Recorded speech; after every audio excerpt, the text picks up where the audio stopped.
Hi, this is Joshua with Impress Computers, and today we got a custom built machine here. It's an i7-7700k. It's got the NZXT liquid cooling in there. It's got the micro case in there, which is perfect for the liquid cooling. With the smaller cases, you don't get as much airflow, so you want to have a nice liquid cooler in there to make it nice and cool for the processor. So we got 32 gigabyte RAM installed on there.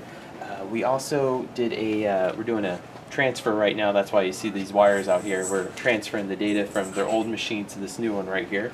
That way everything pretty much goes over and they don't have any data missing, anything like that. We're really good at getting data over here, so if you're missing something, we can definitely get that for you.